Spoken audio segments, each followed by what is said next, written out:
Every air disaster is news, but one of the most horrifying scenarios is a crash where a pilot is accused of bringing down the plane deliberately. Such is the case with SilkAir Flight 185. This is a story of confusion and conflict, of detective work and scientific deduction.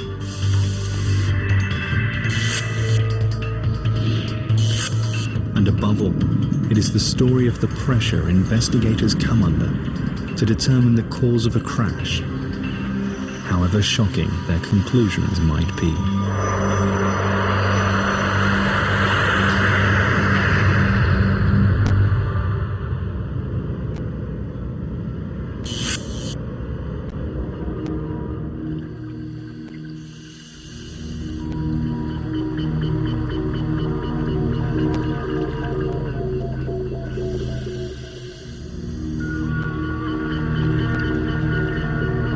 In the early days of 1998, a voice recorder is recovered from the mud of the Musi River in Indonesia.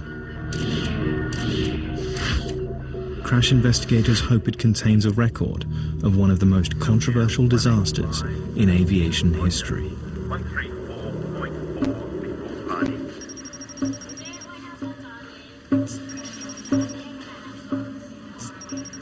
20 days earlier, the crew of SilkAir Flight 185 are heading along the walkway to their aircraft, a Boeing 737, to make it ready for the short hop back to Singapore.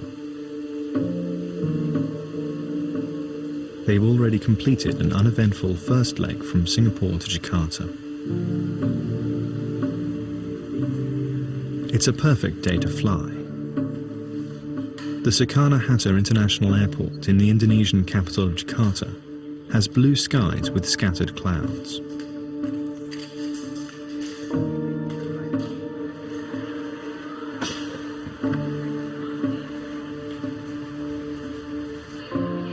"97 passengers are joining Flight 185 for the 1-hour, 40-minute journey to Singapore. They come from 14 different countries, the oldest passenger 77, the youngest 2. They are heading to Singapore during this holiday travel season. Plans. 5 degrees green light. The voice recorder reveals that everything is completely routine in the cockpit. 4.7 unit check. 4.7 checked. Takeoff briefing? Complete. It's complete to the line.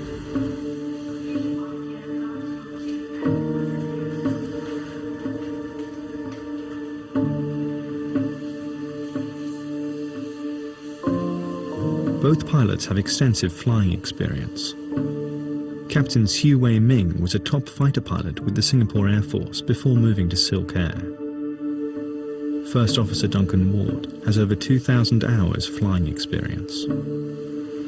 The atmosphere in the cockpit seems relaxed. Just give me 115 seconds to put on the infancy belt, you know. Never mind lah. You can take quite some time. You can take up to 3 seconds.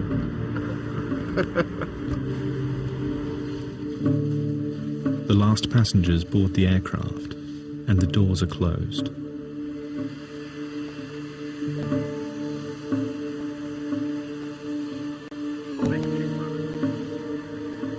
Captain Siu and Duncan Ward carry on with normal cockpit conversation as the aircraft makes its way to the main runway. Line up and wait, SilkAir 185. They are also talking to the control tower to obtain clearance for takeoff. Airborne right turn, Papa Lima Bravo. Cleared for takeoff, SilkAir 185. That clearance comes at 3:37, and shortly after that, Flight 185 is airborne.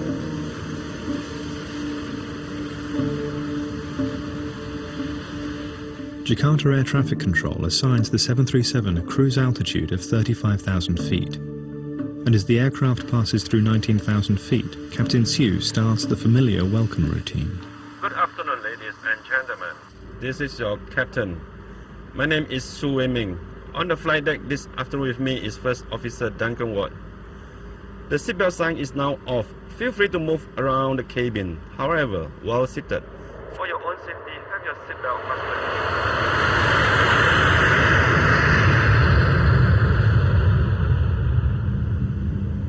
everything about the flight is normal and routine. Drinks, Passengers and the flight crew are offered a light meal and drinks. Chicken. Just a couple. Some water, you want? Fine, thanks.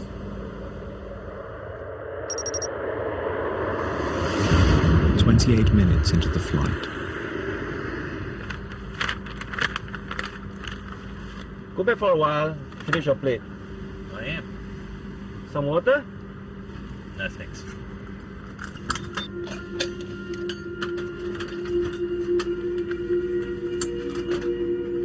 This is the last conversation recorded on the cockpit voice recorder of Flight 185.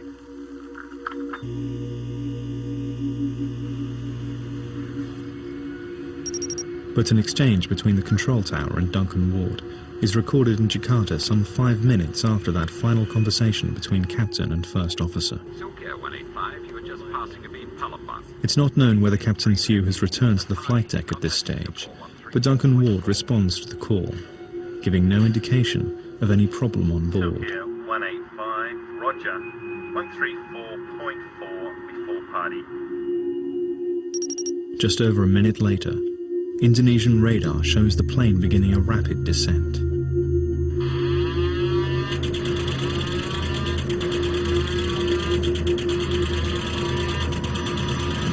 It drops 15,500 feet in just 30 seconds before disappearing from the radar screen.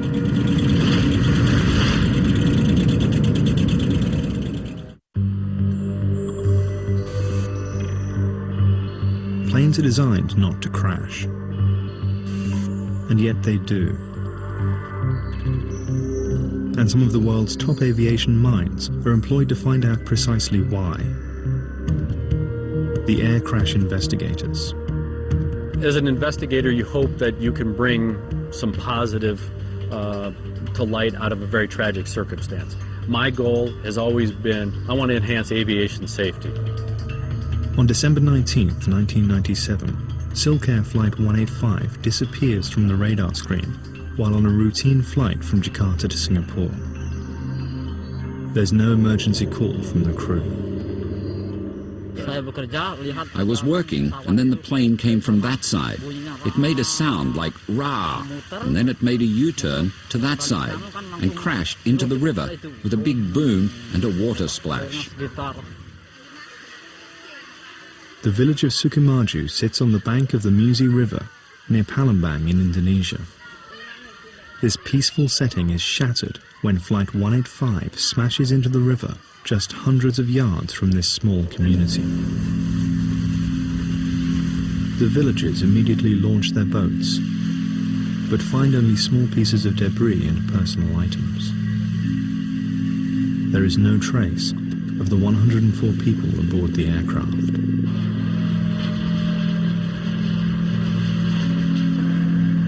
Very soon, investigators and relatives of passengers arrive at the remote crash site.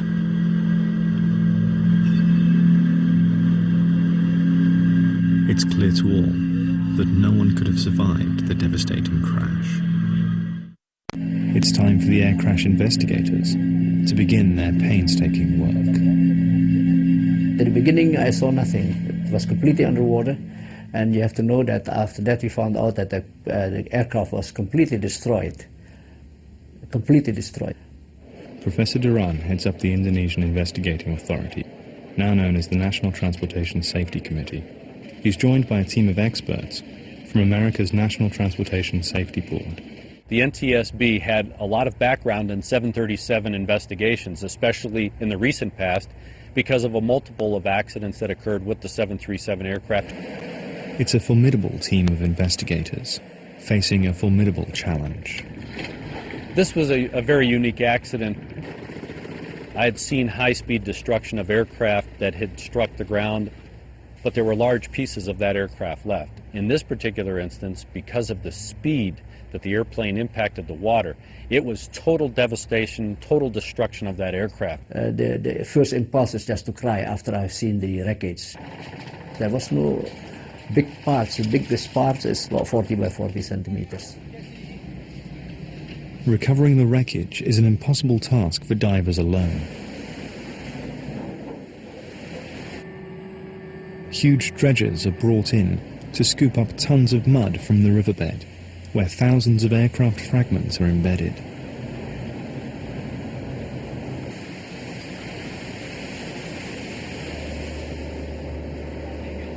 Any one of these fragments could hold vital clues.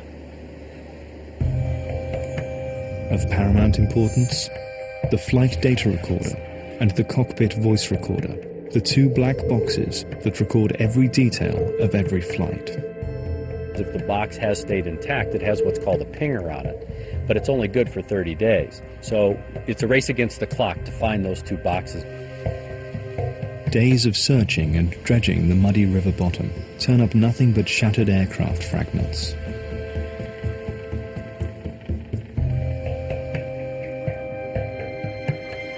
But on the fifth day after the crash, as divers grope their way through the mud-filled water, the first breakthrough. The flight data recorder box is found. And as if by a miracle, a dredger brings up the cockpit voice recorder 15 days later. The black boxes are dispatched with Professor Duran's blessing to the US for analysis.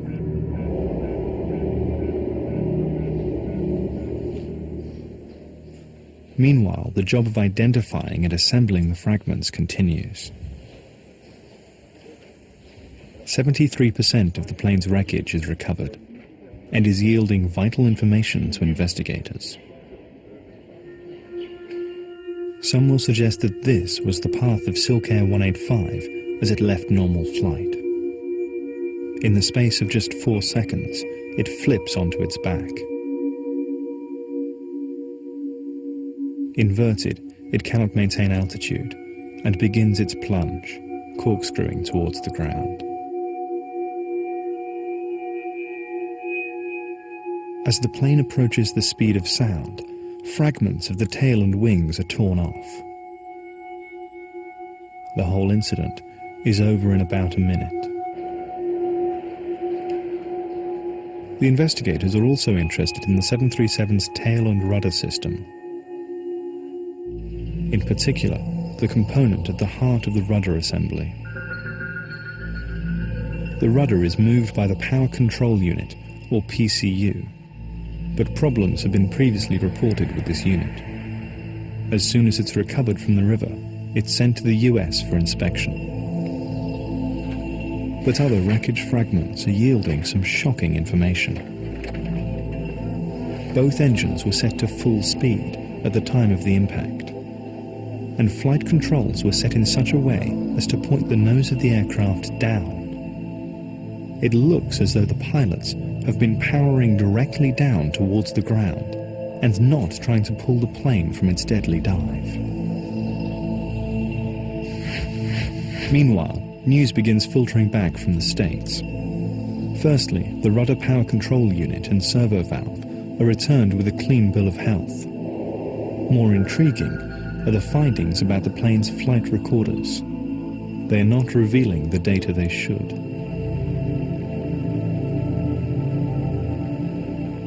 The experts have found that the cockpit voice recorder stopped recording about 8 minutes before the crash, and the flight data recorder stopped 6 minutes later. The cockpit voice recorder had a unique signature. That is, it stopped recording, but not necessarily from the normal power outage that you'd expect. It was that the circuit breaker, the power had actually been removed from the box itself. I remember sitting at the NTSB headquarters when it became apparent that the power to the recorder failed. And I was the new boy there, and I asked the question. I said, does this happen very often? One of them said to me, no. He said, this has never happened. This is bizarre. Now we have to consider pilot suicide. The investigators are reluctantly drawn towards the unthinkable. Pilot error is always one of the primary areas of crash investigation, but what is unfolding here is the chilling possibility that Captain Sue deliberately crashed Flight 185.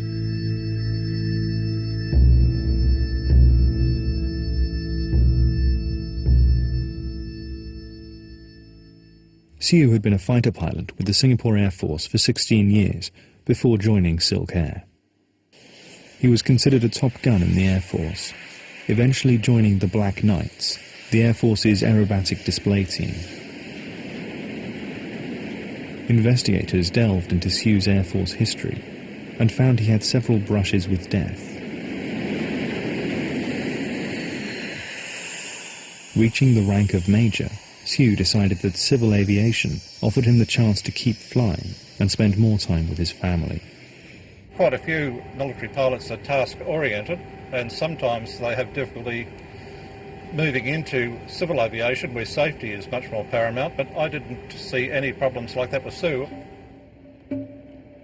Siu Wei-ming left the Air Force in 1992 for SilkAir, where he was fast-tracked into the captain's seat and then later promoted to instructor pilot. But he ran into professional problems just months before the crash. SilkAir questioned Siu about an unorthodox landing. Shortly after this incident, he turned off a cockpit voice recorder, but switched it on again before takeoff at the first officer's insistence. Captain Siu was reprimanded by SilkAir and demoted from his instructor's position. The investigators are beginning to put... At least for the moment. It's a large step to considering that Captain Siu committed suicide,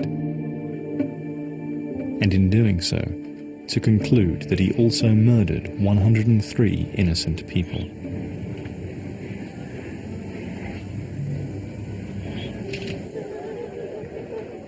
The families of the victims returned to Indonesia for a funeral service. The coffins are symbolic. They are being buried empty, as virtually no body parts could be recovered from the river. The grief of the relatives is a palpable reminder for the investigators. The families need answers. Why happened a new aeroplane become like that? You know, why that plane? What happened to, you know?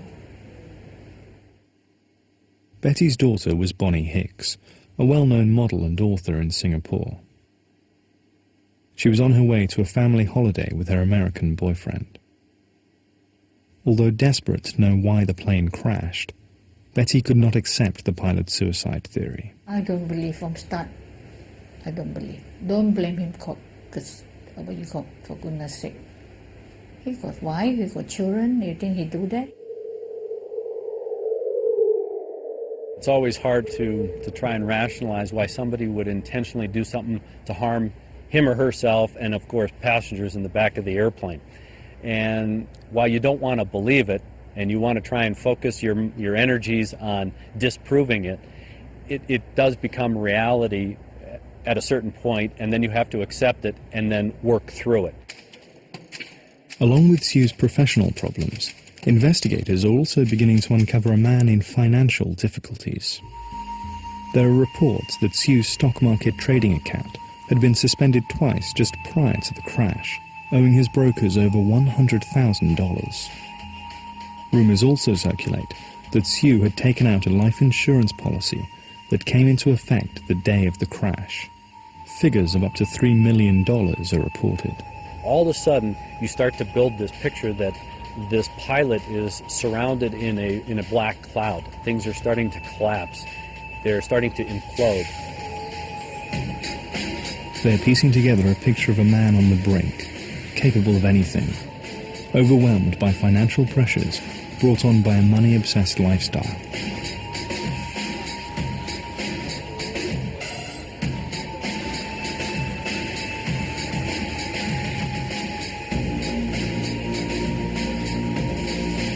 As the circumstantial evidence mounts, the suicide theory starts to spread through the media, putting more pressure on the Indonesian lead investigator. The allegations were very loud, you know, from the press and the people, and especially from the next of kin.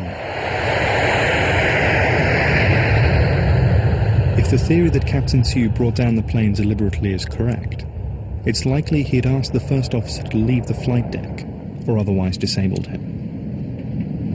Peter Macmillan says this would have been necessary as Hugh would need all of his force to put the 737 into its deadly dive. Okay, we're cruising at 35,000 feet. To achieve this trajectory, we disconnect the auto throttle, which will bring up a warning here. Then we disconnect the autopilot, which will bring up another warning up here. Roll the aeroplane to the right, all the way over, into it nose down. That's 20 degrees nose down.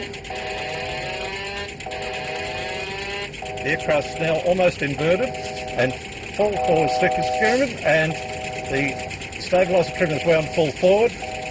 And you can see the pressure that I've got to hold on here. If I let it go, it tries to recover.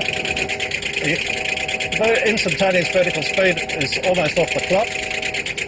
And you can see the altitude unwinding. Now hit throttle freeze just we're about to get a whiplash. But there is no direct evidence for this sequence of events. 3 years after the crash, Indonesia's National Transportation Safety Committee, the NTSC, finally issues its report. It contains nothing concrete for the families. No cause can be found for the crash. I came in front of them, I asked them to come, and I say, forgive me, I cannot find the real truth. I couldn't find. I did my best. This inconclusive report is a shock to the American team. At their final meeting with their Indonesian colleagues, there seemed to be agreement on a single conclusion to the report: pilot suicide. When I read that report, I felt deflated, because we had put so much energy into developing all of this information, painstakingly look at little parts, pieces of wire that are only this big, thousands and thousands of these little pieces, looking at all of this stuff over a long period of time, months and months and months, only to have this report come back and say, we don't know what caused this accident. As an accident investigator, I can't accept that. As an engineer, I would like to have a one-to-one connection, cause and effect. I didn't see the cause and the effect. I see only an effect. The aircraft went down. I don't know what the cause is. And I cannot prove that the cause of the accident going down, the aircraft going down, wasn't suicide. It could be also a mechanical failure. We did have a reason for it. We did identify that reason, and it was an intentional act, not a physical problem with the airplane, and it wasn't an unknown. We did have a known. In an unprecedented on-page spat, the NTSB and the NTSC comments and counter-comments are published and incorporated into the final report. Instead of clarifying the crash, this report simply brings further confusion to the families of the victims. And for them, they can't understand. You've done all this, you've spent all this money, you got all this expertise, and you can't figure out what happened? They can't close. They can't justify in their own mind why their loved one was killed. So many professors come down, already tell you, we don't know what happened. All the experts already say, cannot answer. How do I answer? With the investigation ending after 3 years, doors are closing for the families of the victims. The only theory they have? Pilot suicide. But across the Pacific in Los Angeles, a lawyer experienced in air disaster cases is skeptical. For him, pilot suicide makes no sense. Dead men can't defend themselves. There was nothing left. There was nobody to talk about what happened in that cockpit. If Captain Sue did not bring down the plane, then it has to have been a mechanical fault, he argues. And so he begins his own investigation. It was the world's first passenger jet, the ultimate in British engineering and luxury. So when two de Havilland Comets crashed in quick succession, killing everyone on board, Britain's supremacy in commercial aviation crashed with them. How could it happen? Now National Geographic Channel investigates the tragedy that stunned the nation. Seconds from disaster, Comet air crash, Friday at 9:30 on National Geographic Channel.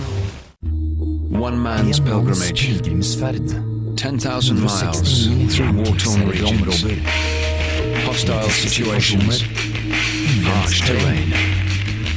To walk where the biblical characters once walked. To experience their stories where they first began. Witness the Bible's teachings brought to life. Walking the Bible, coming soon on National Geographic Channel.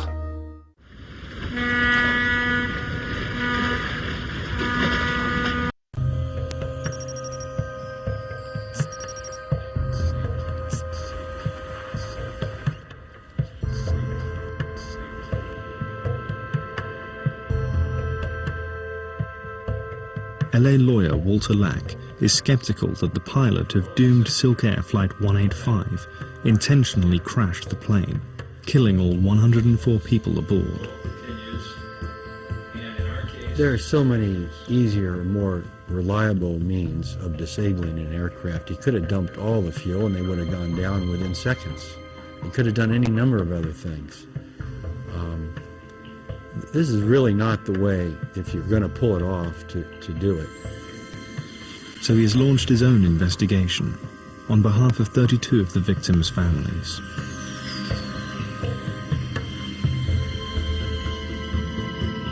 The 737 is the world's most popular aircraft, with more than 4,800 taking to the skies since it was first introduced in 1967. But it's not been entirely without problems. Lack's suspicions have been aroused by comparisons between this crash and two others. United Airlines 585 in 1991 and US Air 427 in 1994. The history of this aircraft definitely had the power control unit for the rudder system high on the suspect list.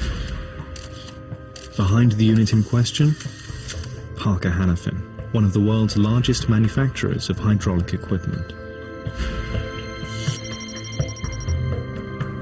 Walter Lack calls in experts, father and son team Don and Colin Summer, who have experience in the aviation industry and in testifying on behalf of crash victims. SilkAir came in the wake of both the United 585 crash in Colorado Springs and the US Air 427 crash in Pittsburgh. We were also charged with investigating those crashes.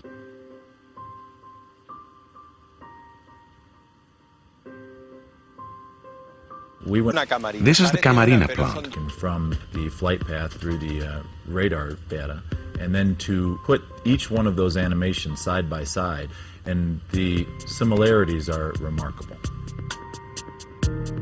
In the case of UA 585 and US Air 427, the NTSB concluded that the most likely cause of the crashes was a problem with the rudder's power control unit, or PCU. Even though the two crashes in America happened as the 737s were on approach to landing, the Summers are convinced that a similar rudder hardover caused the SilkAir plane to roll and dive from its cruising altitude of 35,000 feet. 737 pilots had been advised of this problem, and the flight manual indicated how to react in the event of an uncommanded rudder hardover. Both Captain Siu Wei Ming and First Officer Duncan Ward received this extra training. In the simulator, a pilot knows that it's coming. He knows what the routine he's supposed to run through is. When the pilot is in cruise flight, as in SilkAir 185, he is not expecting this type of action. He's not expecting the aircraft to roll over. And now he's, in a position where he's hanging by his seat belt. He's trying to figure out what happened. And the fact is that in the 737, there is no warning. There is no indication as to where the rudder panel is, and there is no light, no sound, no hint to the pilot that something has gone wrong with the rudder. Because of the history of rudder problems in the 737, the maker of the PCU, Parker Hannifin, was put on standby right after the crash to help identify recovered wreckage.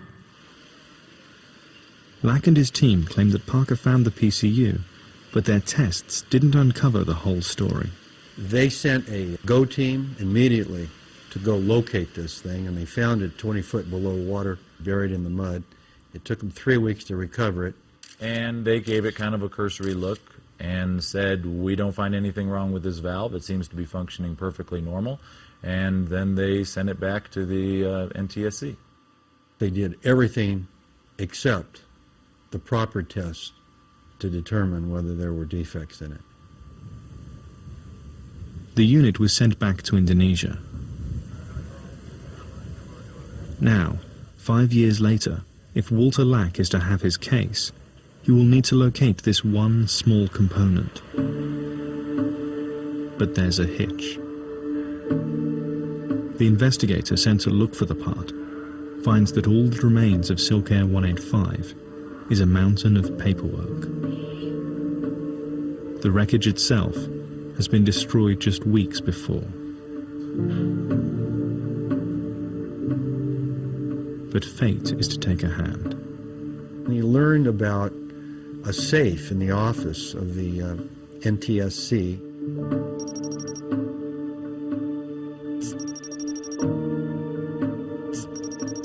After much persuasion, the investigator is granted access.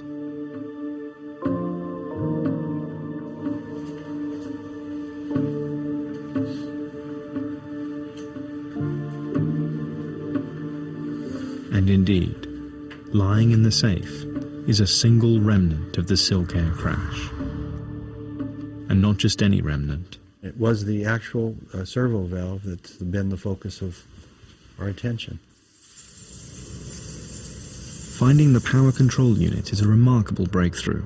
The one piece from all the many thousands that the investigators needed. A unit the size of a soft drink can. The only part still in existence from the SilkAir 737.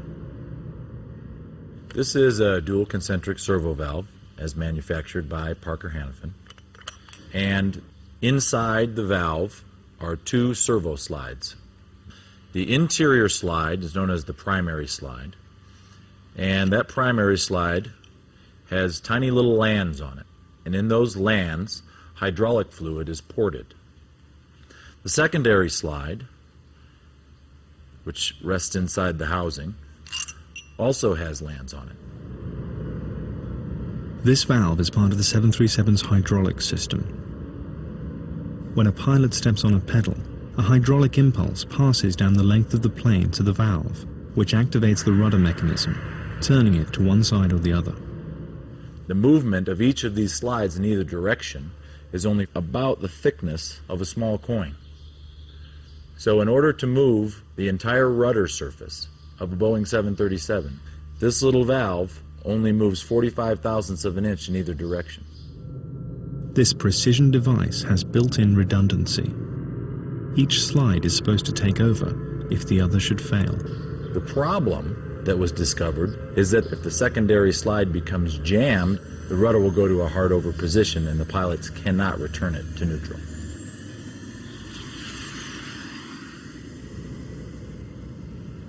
Lack's prosecution makes the case that the valve on the SilkAir 737 has a history. They find paperwork showing the valve failed a test after it was manufactured.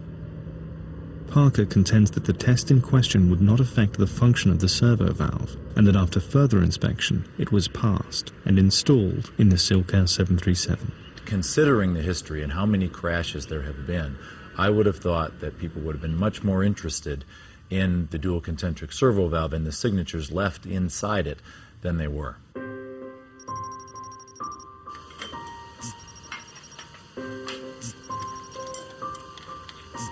Now that the PCU has been retrieved, it's sent to a specialist lab in Florida for more testing. The unit is examined using a scanning electron microscope, a device that enables higher magnification, larger depth of focus, and greater resolution than a conventional light microscope. We spare no expense and we spare no time to absolutely prove a point is either true or not true. Many times we wind up in the court system, and when you're in the court system, you better have your ducks in a row, because there's going to be some people asking you some pretty hard questions. This component is virtually hand-finished in order to make it as smooth as possible when the part was shipped to Boeing. But the prosecution claims these metal burrs or shavings were left over from the manufacturing process. These microscopic flecks seem insignificant. But according to Walter Lack's expert Colin Summer, the fate of an entire 56-ton aircraft may depend on these tiny shavings of metal. But this marked the start of the captive breeding project. Tight tolerances and such a snug fit between all these components is that they are very, very intolerant of any kind of impurity that is running through the system. Any kind of a metal chip, any kind of a burr, any kind of an imperfection during manufacture causes a huge effect on tolerances of these sizes.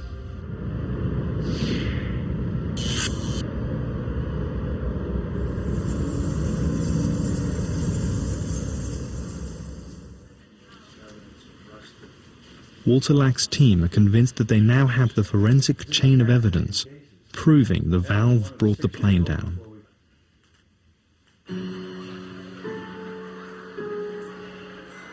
But still, there is evidence for suicide that Lack hopes to refute. If he was going to commit suicide, why didn't he do it on his way down? Why did he wait till the way back? He had his wife waiting for him at the airport. The last thing he told her was, "Well, pick me up at 4 in the afternoon. We're going to get in about 3:45. This flight was completely normal in every way. This is your captain. You can tell from the conversation, even with the interaction of the flight crew, the stewardess who came in, they were kidding with each other. There was nothing morose about the behavior, nothing out of the usual. And the police investigation into Siu's financial background revealed he had taken share losses of more than $1.2 million. But at the time of the crash he was solvent, having sold 2 properties and had a net worth of nearly $350,000. And the multi-million-dollar life insurance policy, allegedly taken out days before the crash, was actually a policy to cover the $570,000 mortgage on his new house, a standard banking requirement.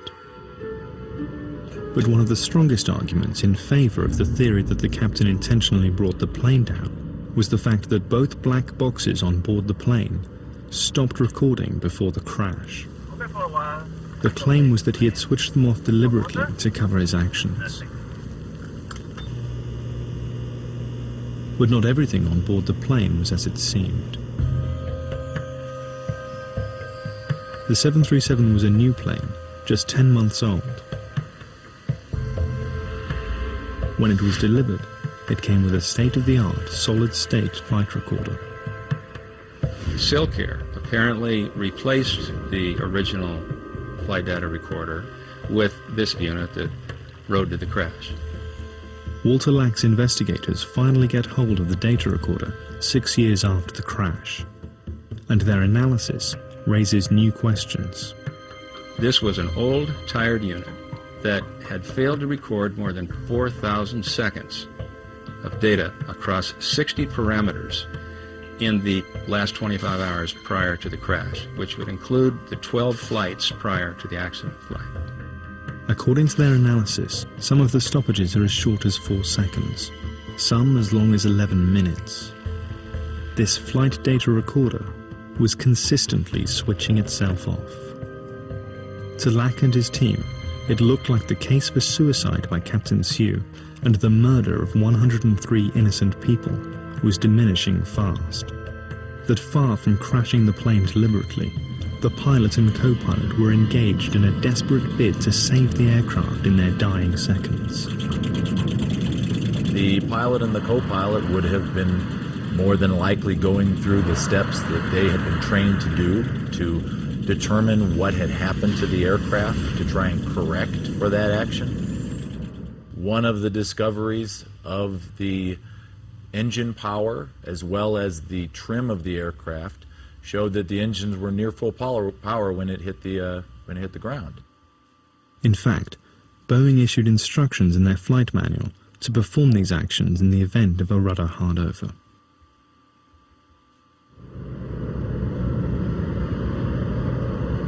But in the case of SilkAir, some believe that the plane flipped onto its back in less than 5 seconds, and nothing more could be done. This was enough to take to the Los Angeles Superior Court. Over 6 weeks, the jury hear a formidable array of evidence from both Walter Lack's team and experts brought in by the manufacturer, Parker Hannifin. How was it that within 8 hours of this accident, somebody called you at home here in Los Angeles to tell you about the crash? There's over 100 different manufacturers of component parts on this aircraft. How were you on somebody's speed dialer? The 737 has a pretty significant history of uncommanded rudder movements. Why did power fail to the flight data recorder and the cockpit voice recorder? The power had actually been removed from the box itself. If one of those pilots on the flight deck was intentionally disabling those two black boxes, why didn't he disable them both at the same time? So what you're telling me, sir, and what you want this jury to believe, is you've made 5,100 of these servo valves, and not one of them ever contained a manufacturing defect. We were able to determine that there was interference between the secondary slide and the housing of the valve. And within 3 to 4 seconds, it reaches 90 degrees, completely on its side. All bets are off. A descent like that, with those parameters, requires deliberate pilot input. It is much easier to try and blame the pilot.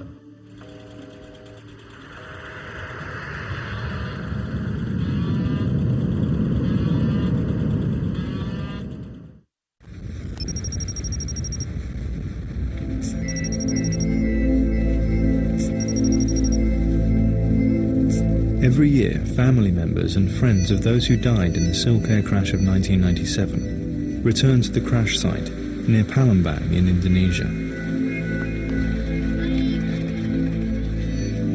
The families have formed a bond with the people of Sukamaju, who were witnesses to the tragedy.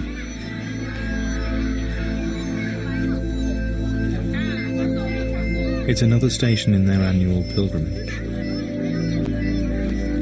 And they always bring gifts.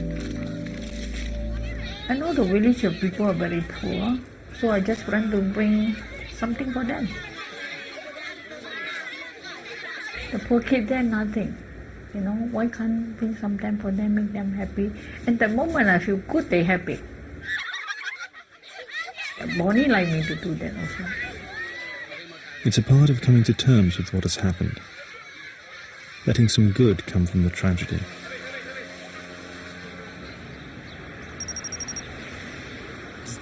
After 4 days, the jury in the case brought in LA on behalf of 3 families returns to the courtroom. We, the jury, in the above entitled action, find the following special verdict on the following questions submitted to us. Did the servo valve contain a manufacturing defect when it left Parker Hannifin's possession? Answer, yes. There were 187 questions that had to be answered, and every one was yes in favor of the plaintiffs and against Parker Hannifin.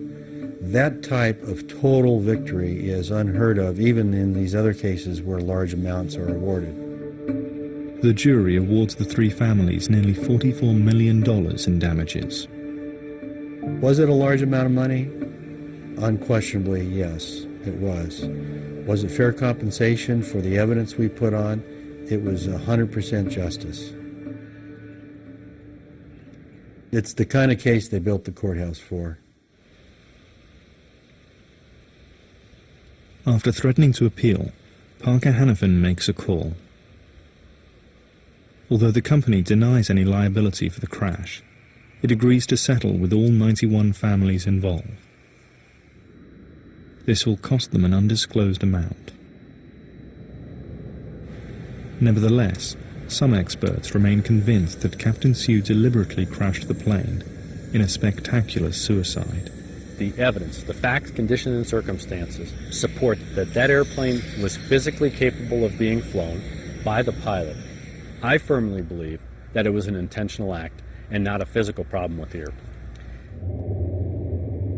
The fact is that we will never know exactly what happened in the cockpit in the last minutes of SilkAir Flight 185.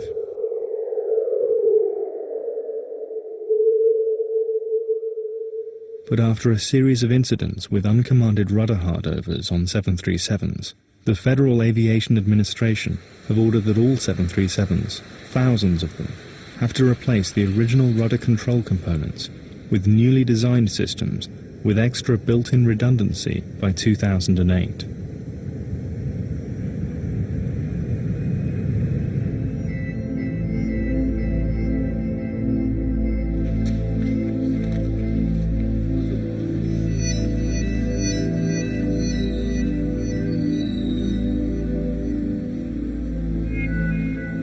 The day after the families have been to the village, they go to the memorial that has been erected to the dead of SilkAir Flight 185. It's a time for contemplation and for communing with their loved ones.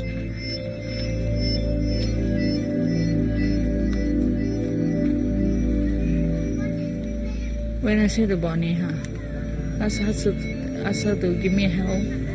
Ask Randy take care of Bonnie, Bonnie take care of Randy. They are in another world. I still love them.